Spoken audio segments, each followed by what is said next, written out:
I'm Madeline Hooper. I've been gardening for over 20 years, and of course, with gardening comes a lot of aches and pains. So I finally decided that maybe I should find a fitness trainer to see if I could fix my problems. And a fellow gardener introduced me to Jeff Hughes.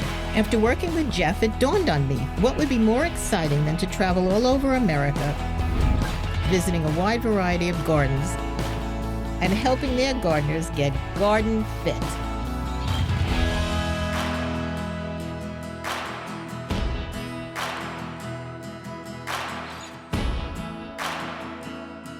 Taking care of your body while taking care of your garden, that's our mission.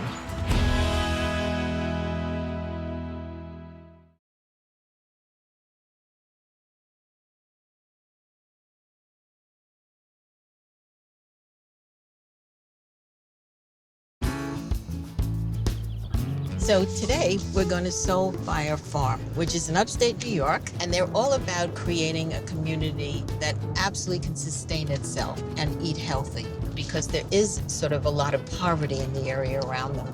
They've identified families that really could benefit tremendously from healthier food that they maybe could afford on their own.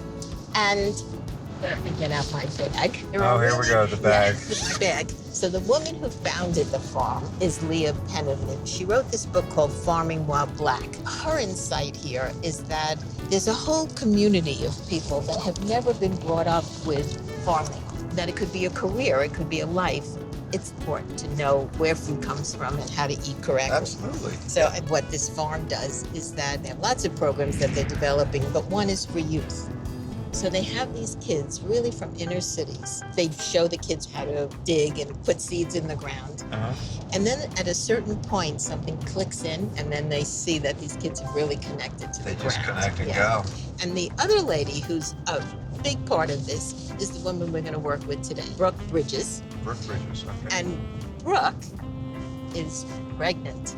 Oh. So that's going to be nice. That'll be fun. Yeah. So to celebrate that, Oh, there's more. there's more in the bag, is a t-shirt for you. And then this is a quote from Malcolm X, which I thought was really quite inspiring. All revolution is based on land. Yes, it is. So now let's use That's the great. land That's a great correctly to literally eat healthy.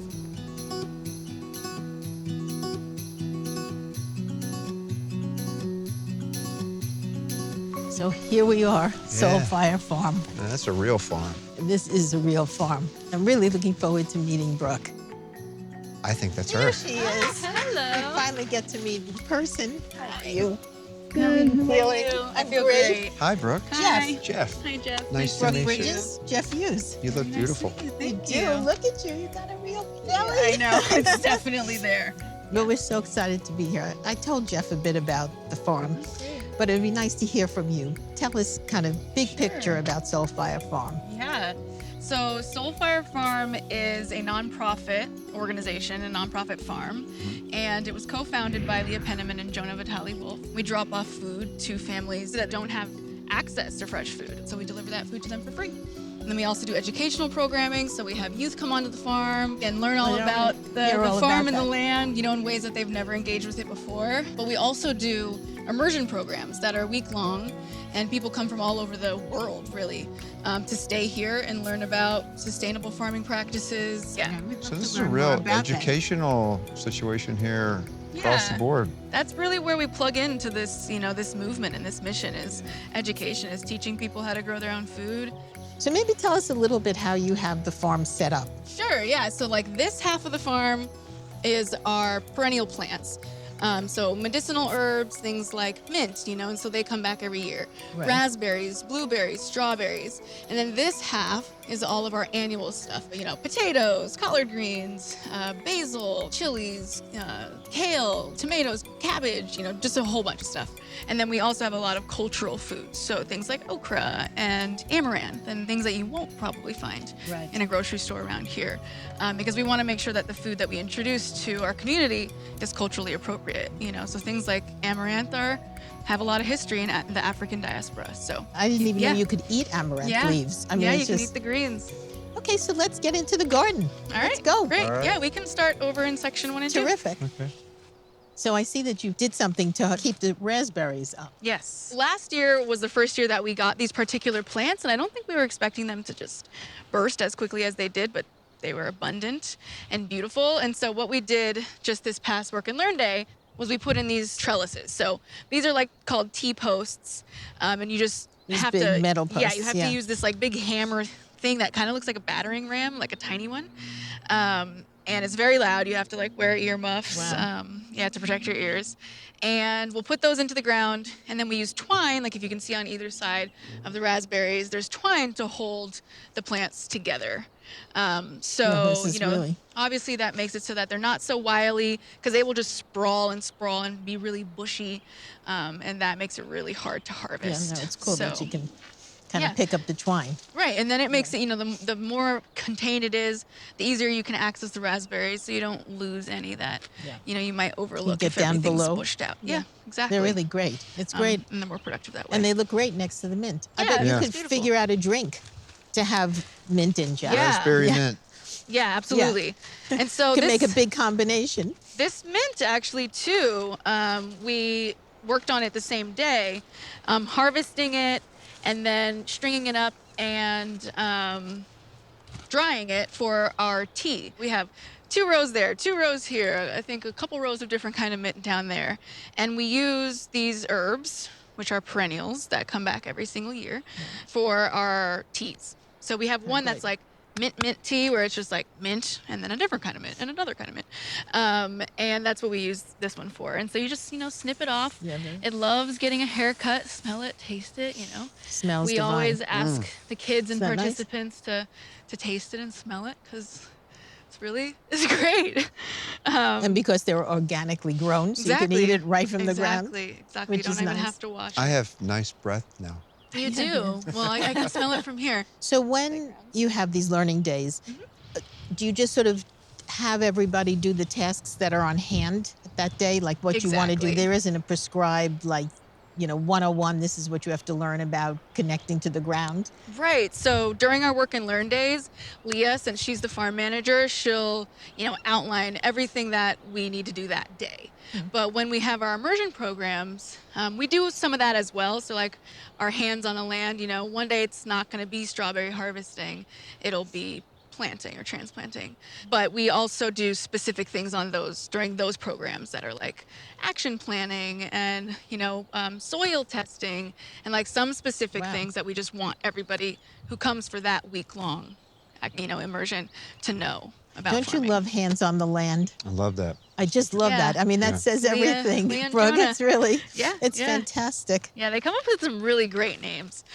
I'm- Soulfire Farm is a good name. Soulfire Farm started maybe the whole good name thing, Yeah, the yeah. trend. Love walking through this. It's, Magical. I must It's like this beautiful corridor.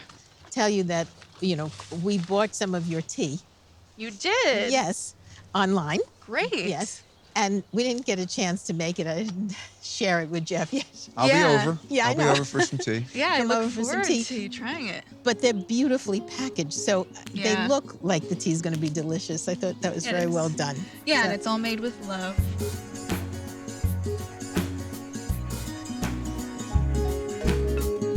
Okay. So what's in that tray? So this is Chinese cabbage, and now it's coming to the hardening off table. So this table is where we put all of our seedlings once they're about ready to be planted. And the reason why we do this is because we want them to get kind of acclimated to the weather, prior to coming directly out of the greenhouse and Right. straight into the ground. But we will leave those ones here to get acclimated, but we can plant these Aha. ones. We'll plant the collard greens. Great. So now we get to plant. Yes. This is exciting. Is this the right place? Great. I'll stop right here. Yeah, so the first thing I'm gonna do is actually remove this mulch. So the mulch that we have is brown paper, like you can see this brown paper underneath, like craft paper, and straw. And so the reason why we do that is because we don't till our beds. Putting the brown paper in the mulch, it helps suppress weeds, and it also helps provide nutrients. The straw will break down and biodegrade, the paper will also break down and biodegrade, and then it also retains moisture. So it just helps keep everything together. But the voles love it because it provides a perfect hiding space. They can go under? Yeah, they can go under, and they'll just like sneak underneath and just eat the whole plant. So is this a roll? You buy just rolls a of big the giant paper? roll of the paper. It's so clever. I've Yeah. never seen this used before. Yeah. Brooke, I think this is great. Yeah, it's I mean, because great. you have no weeds. Yeah. You know, we get little ones that pop up here and there, usually in the holes. And Right. now that we're exposing it, we'll get some more. But hopefully these will get big enough. But I'm going to rip this up because we want to not give the voles any places to hide. Help. Are you doing this Sure. far? Yeah. We're just going to push one side to one side and then this side over here. It'll just give us some space. There. All right. So if you want to pass me that Tool? Hori. Thank you. This is one of my favorite tools. So brassicas need to be planted about 12 inches apart. And so I just open up a little hole and then, one directly across. And this is about 12 inches long, so I just lay that down. Another one there. Lay that down and do one more there. And across and across. So The I'll just soil plant. looks great. Yeah, see, and the soil is Beautiful. so rich. Yeah. There's a bunch of earthworms here, and that's because of the mulch. We don't till here. It's an ancestral way of farming. No tilling, so we're not turning up the soil, killing our amazing That's so worms. cool.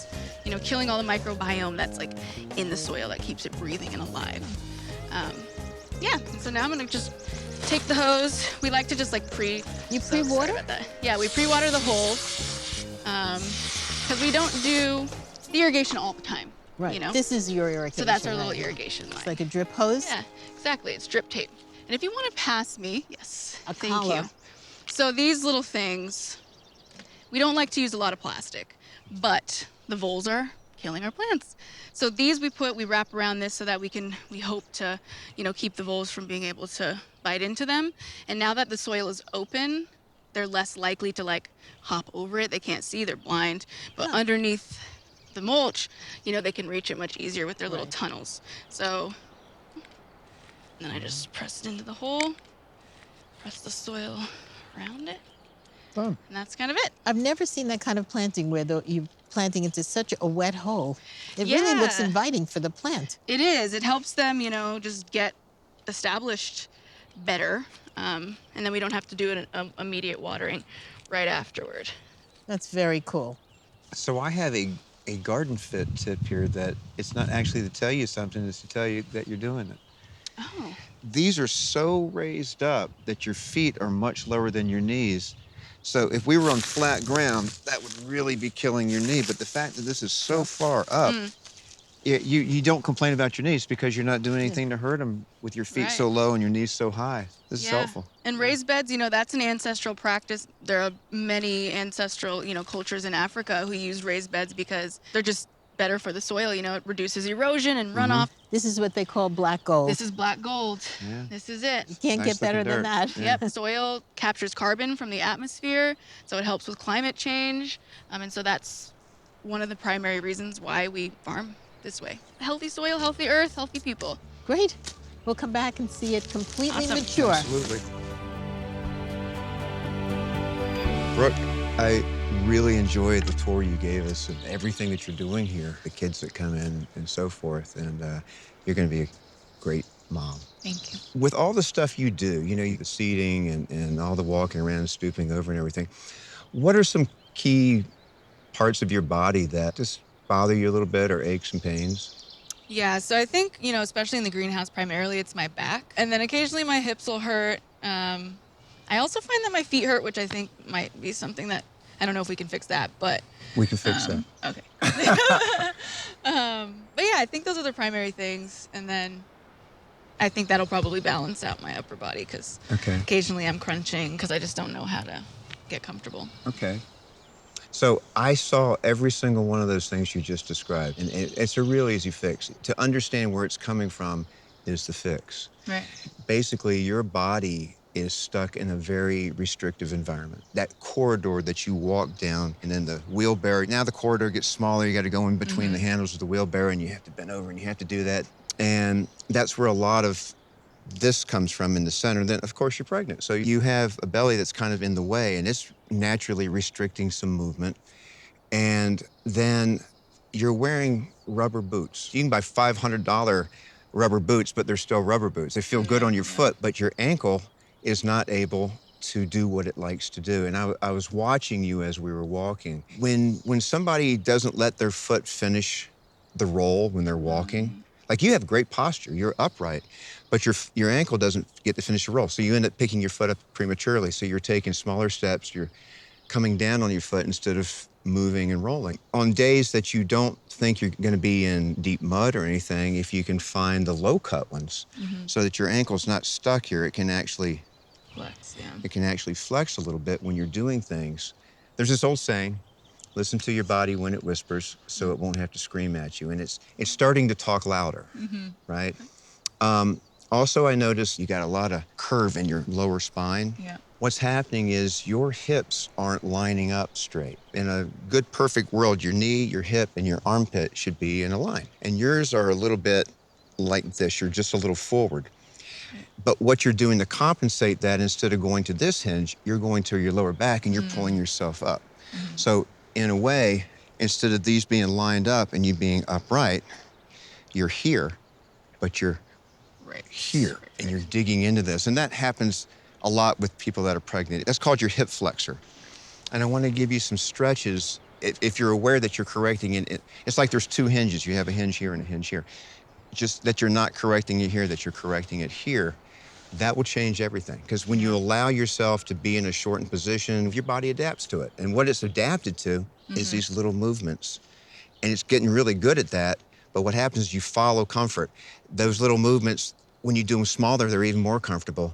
And they're even more comfortable until it's so uncomfortable to even go back to where you were before. It's like a little rabbit hole you go down. Right, yeah. So, what I want to do now is just go through some exercises. So if you don't mind, you can take your boots off and just put them out of the way. We're going to work right here. And so we're going to do a little something here. Step out just a little bit away from the bench. And I'm going to take your bounce. Just put your foot back there on the bench and let your knee hang dead. So it's just comfortable. You automatically feel that stretch right there. Now, just start pushing your hip forward, but don't let your body get involved. You can even dump down a little bit with your body and keep pushing your hip forward. There. Take that right knee and just bend it a little bit. There. Now, by this leg going forward, you're keeping your pelvis in neutral, and you're causing that. You feeling that stretch? And it should be tight. Absolutely. Do you have good balance there? How good balance do you have? Are we good here? Because I want you to take your arms, and I want you to come all the way above your body and reach up high. So now you're stretching all the intercostal muscles in your ribs. Your whole body is reaching up, and you can pull on that hip. The further you take your arm up, the more you're going to feel that stretch on that hip. Reach tall, and then bring them down, and grow tall as you bring them down, like you're swimming through water. And just relax for a minute and feel that. And we'll go up one more time. Way back, pull back behind you so that when your arms get up there, they wind up back where your ears are. Pull back, stretch. Stretch those ribs. And down around. Good. Now keep all your weight on that foot so you can pick that one up and set it down slowly. Good. And now just feel your body. You just open up a lot of little tight places from all the wheelbarrowing and digging and everything. You're always going down. Yeah. And it just needs a little bit of this. Right. Whether it's while you're working or whether it's just at the end of the day, at the beginning of the day, just to balance it out. Balance is the key here. If that's what you're going to do when you work, when you're not working, try to find a little bit of time to do the opposite. And then that leaves it not just here all day, you know? Today was wonderful. We love being on the farm with you and seeing everything that you're growing and seeing how authentic it is. I mean, not only your respect for the ground and the sustainable things that you practice, but just that, you're not worried about how it looks. You're worried about what you're growing. And I find that just so impressive. Yep, we're one amongst, a network of beautiful farms doing this work. And you had your fix. I did. How did that go? It was great. I'm really excited to, move my body and save for more comfortable ways. So all that stuff I unloaded on you, your hips, your back, your ankles, all that, Did that process, did that make sense? Yeah, absolutely. I never thought about my ankles being constricted in my shoes. Like, that never crossed my mind. I'm not actually fixing your problems. I'm teaching you how not to cause them. That's why it takes about 4 weeks, because as you stop doing things that restricting your ankles, restricting your hips, and so forth, then it just stops hurting. Yeah, it's going to make a huge difference. You'll see. Yeah. So, what does she have to do?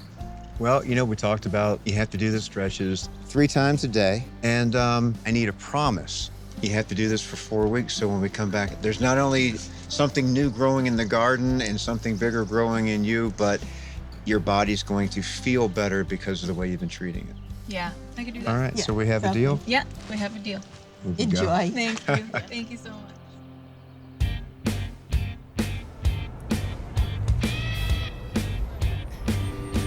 I was very impressed when we went to Soulfire Farm and met Brooke, that you noticed immediately that she was living in very restricted areas. Yeah, you know, talking to her and then walking through that seed house with that narrow aisle. And she's walking around in those boots and her ankles couldn't move. And on top of all that, She was pregnant. yeah, Brooke's restrictions were in her ankles and her hips and her core. And I gave her stretches and exercises to alleviate all of that. Those would help all gardeners because gardeners are always in restricted places. So do you have more ideas of what they could do to kind of keep their body not tight? Yeah, well, for the hips to start with, one thing I do with people, we do the exercise, it's called hopping the fence. Yes. So the way you start is just simply taking a long step. Don't just take a short step. Really relocate your body somewhere else. And then you add the fence. And you take your leg over the fence. You just hop the fence. Now, to keep from swinging the arms all Right. over the place, simply think of carrying the picnic basket over the fence. Do you have anything shorter? Yeah, sure. We can switch that out with a 2-foot tube. Well, that's a nice height. That's like the height of a wastebasket. Exactly. Yeah, you can do this in the office. You don't have to have tubes to do this. Now, I also said stuff for the shoulder. You know, you want to work the range in your shoulder. Right. So there's something we do when we have shoulder days. 6 points. 6 points, exactly. So go ahead, you bring it up, so out, and then up, and you want knuckle to knuckle, and you're just working the range of the shoulder. So you're working a certain range, and now I'm gonna do just the opposite. When you come up, I'm gonna go out instead of forward. When you go out, I'm gonna come in, and I'm gonna get to the top from a different place, and back down. So we call it 6 points simply because it's 1, 2, and 3, and then back down from a different direction, 4, 5, and 6. So these warm-up exercises, about how many times a day should you do them? If you're having shoulder or hip restriction, you know, once a day, twice a day, something like that. It's so nice to be back on the farm. Now I can't wait to see how Brooke looks. Yeah, I can't wait to see how she feels. I know. She told us to meet her in this tunnel. There she is. Hey, Brooke. Oh, hello. Still working, huh? Always. It's so good to see you. Nice to see you. Look how great you look. So I'm dying to hear, how are your feet? How's your back? And all that good stuff. They're good, yeah. My feet, you know I'm wearing these boots, but as you can see, it's quite rainy and it has been. But when I'm not wearing these, when it is sunny, I am wearing sneakers. My feet hurt way less. And the lower back? That's, Yeah, lower back feels good. Yeah. The hip flexor stretches have been helping a lot. I'm having a lot less pain there. Well, that's great news. I'm really glad it Yeah. helped. Thank you. I really appreciate it. So really now do. that you've hardly grown, Yeah. maybe we should go out and see how the plants that we planted have grown. Yeah, let's Should do we go it. take They a look- look? Yeah, they're all really big and healthy and surviving. Here we are. Here we are. Are these ours? Here's the section, yeah. These are these babies. are the little collard green patch that we planted in between the kale and the broccoli. All survived. That's which is really very good. exciting. Yeah, they're healthy. Yeah. When you harvest, you just pull it out and take it in and cut it out? No, you actually just harvest it from the bottom. Yeah, and you just snap them off. And if you see dead ones, trimming them off is a really good idea. Then all of their energy isn't going to those, it's going to regrowing the plant. Get more leaves. So speaking of leaves, Yes, speaking of leaves, I remember you said that you wanted to learn how we make our mint tea. Yeah. Love Here? to learn yeah, that. so we can do that. Let's go to the kitchen. Let's go. I'll show you Let's go. what we've got. So remember when we walked through the mint fields the last time we were here? I was tasting it on the way through. And it tasted delicious. So what happened to those leaves? So I took some, I harvested it, I put them in a bunch, and then I hung them to dry. Then you take a mesh strainer, and we put it over this bowl, and then we just take some of these leaves off, and you just put them in here, and you just rub with your hand. I want to garble. Can I garble? Can you garble? Can I garble, Brooke? You can garble if you want to. And then this is what you put into your little diffuser. Okay. Here you go. Here. We're passing the garble. Okay. Oh, this is really dry. Yeah, and it could be drier than that, but this is what we got. I wanted to show you today. Yeah, you really get in there. It's very delicate get for a strong aromatherapy. person. It's just like press those leaves. And you get aromatherapy as you go. Too. It just is amazing the scent that it gives off. And then you just put them Put the tea in. in there, and then put the top back on. That seems simple enough. Well, let's go have some tea. Tea, yeah. Have tea. Sounds good. We finally get to have our tea. We get to Yes, have we the tea. Cheers. Cheers. Cheers. Yeah, that is fresh. Oh, that's Isn't it so delicious. good? So good. But you know what else is great? It stopped raining finally. I know. God. Thank goodness. We've had such a good time. Me too. It's been just a fantastic second day. Yeah, it has. It's been great. When you were talking about the kids that come in and the teaching that you guys do here, that is just needed worldwide. Yeah, I'm really lucky. Leah and Jonah have created a beautiful organization. Soulfire Farm is a beacon. Yeah. It is a really great example of how communities can really be self-sustaining.